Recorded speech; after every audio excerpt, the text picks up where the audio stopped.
Selama 2 tahun aku ikutin dan aku juga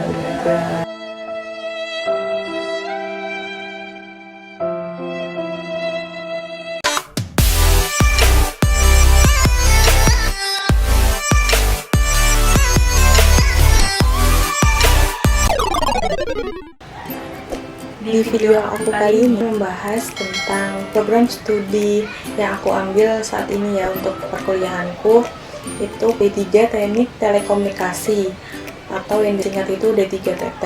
Udah ada juga nih part satunya tapi di YouTube channelnya teman aku namanya Apriani Aulia. Nanti aku taruh linknya juga. Hai Mbak, sebelumnya aku mau ngucapin makasih karena udah mau ikut dan bikin video ini meskipun hanya virtual. Boleh dong ya aku tanya-tanya tentang perjalananmu mulai dari kamu lulus SMA hingga saat ini berada di D3 Teknik Telekomunikasi. Pertanyaan pertama yaitu, aku cuma pengen tahu apa sih kesibukanmu sebelum kuliah, dan mungkin kamu bisa sharing ke aku dan teman-teman lain, siapa tahu ceritamu menginspirasi kita. Aku tuh sebenarnya lebih tua dari dia, lumayan lah, beberapa tahun gitu di atas dia. Soalnya aku tuh gitu, aku lulusan tahun 2017 sebenarnya. Untuk SMK-nya selama 2 tahun aku tuh kerja dulu. Sebenarnya sih pinginnya langsung kuliah, sempat daftar perguruan negeri seperti itu ya, yang SBMPTN sampai ke jalur yang mandiri, tapi tuh selama 2 tahun aku ikutin dan aku juga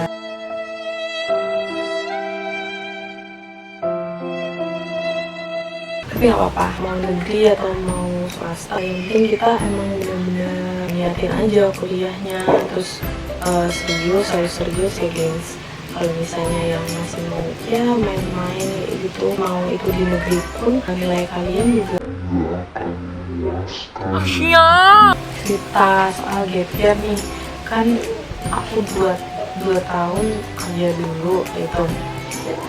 Nah begitu aku masuk kuliah udah berasa sih, misalnya kayak aku tua banget gitu ya, ternyata lah masih kayak kecil daripada aku gitu ya.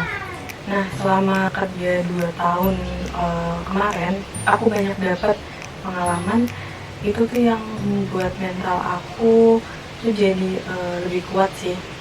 Terus juga aku jadi lebih dewasa.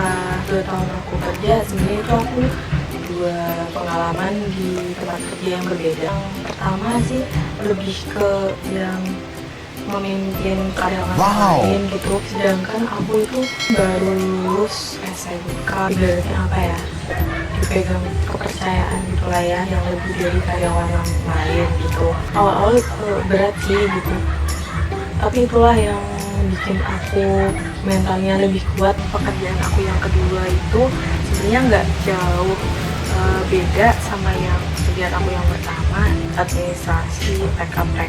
Lucunya lagi sebenarnya itu SMK aku jurusannya teknik bangunan.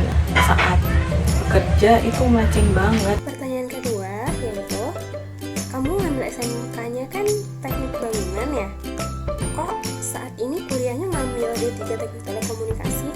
Bukannya itu bertolak belakang? Karena aku maunya D3 aja dulu kuliahnya.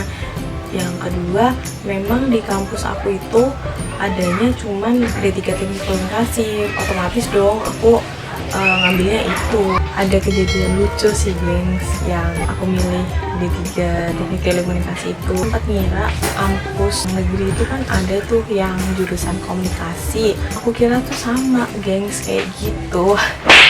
Nantinya bisa menjadi kayak resepsionis kayak gitu-gitu ya. Ternyata ini tuh tekniknya gitu loh. Nah sekarang kan udah jadi mahasiswa D3 Teknik Telekomunikasi, coba dong ceritain gimana jurusan kita ini, dan apakah kamu masih berharap untuk menjadi bank? Gari!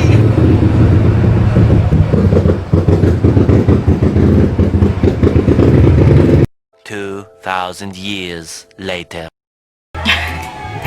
Enggak sih, nggak ada kepikiran lagi tuh ngarep kerja di bank gitu.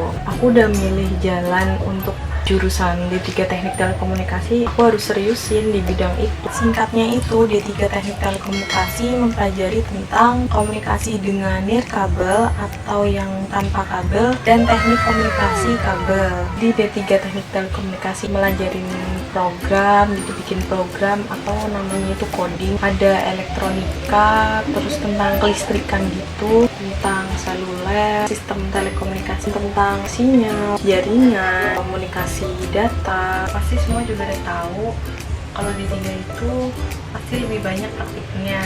Benar, dari semester 1 aja itu 3 praktikum ya itu, sedangkan S1-nya itu ada yang sama sekali belum ada praktik atau mungkin ada cuma 1.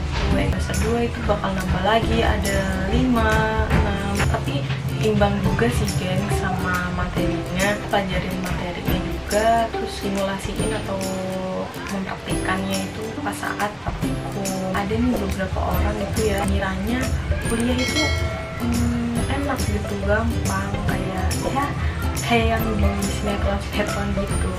Kuliah siang nanti main, aduh tapi kalau untuk realnya beda banget. Belum lagi kalau kalian itu juga sibuk sama kegiatan-kegiatan di luar jam kampus gitu ya, contohnya kayak organisasi, UKM. Waktu kalian tuh tersita banyak banget sih. Aku tuh bisa dibilang anak yang aktif gitu di kampus, soalnya aku ikut organisasi terus ikut UKM juga. Nah, bikin waktu aku itu lebih banyak dihabiskan di kampus, kayak bisa dari pagi sampai malam itu aku di kampus terus. Kalau misalnya lagi waktu luang pun paling aku ke kosan teman, pulang udah larut malam, malah bisa nginep di kosan teman. Kalau ngomongin soal perbedaan antara D3 sama S1 itu, D3 itu lebih banyak praktikumnya. Terus kalau D3 itu nggak ada itu namanya skripsi.